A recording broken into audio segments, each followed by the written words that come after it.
Assalamualaikum warahmatullahi wabarakatuh. Perkenalkan, nama saya Nur Zaini dengan NIM 22481030 kelas A semester 2 Program Studi Pendidikan Agama Islam.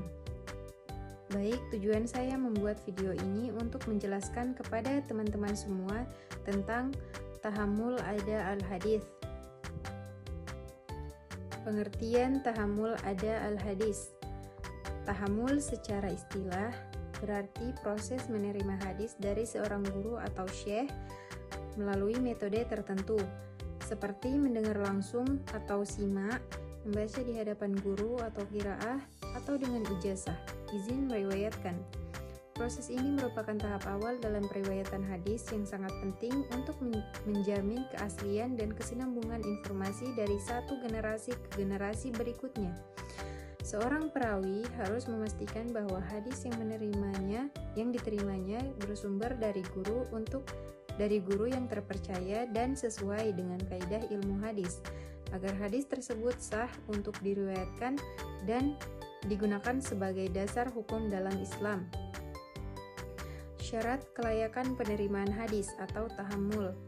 Menurut Mahmud Al-Tahan, menerima hadis tidak disyaratkan harus Islam dan baligh, tetapi untuk menyampaikan hadis harus Islam dan baligh.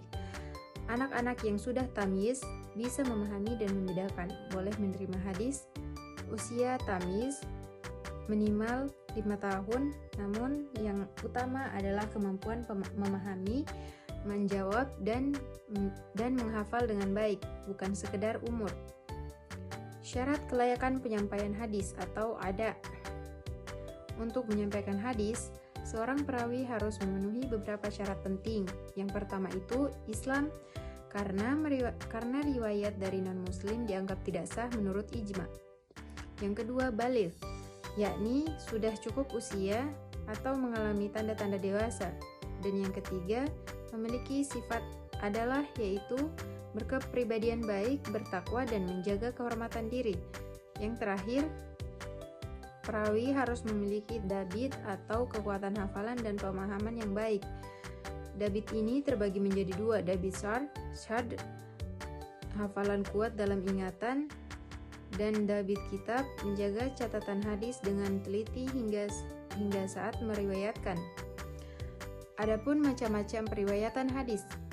Ada dua periwayatan hadis, yang pertama itu lafazi dan maknawi.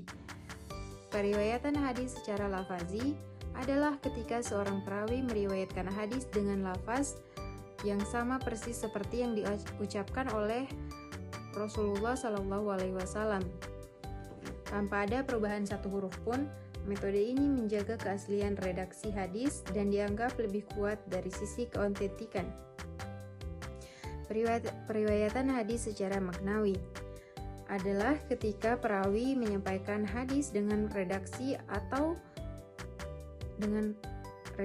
atau susunan kata buatan sendiri, namun tetap menjaga makna yang dimaksud Rasulullah. Periwayatan ini dibolehkan selama tidak mengubah arti atau maksud hadis. Kedua metode ini sah menurut ulama, asalkan dilakukan oleh perawi yang memiliki pemahaman yang baik dan terpercaya. Terakhir ada metode-metode periwayatan hadis.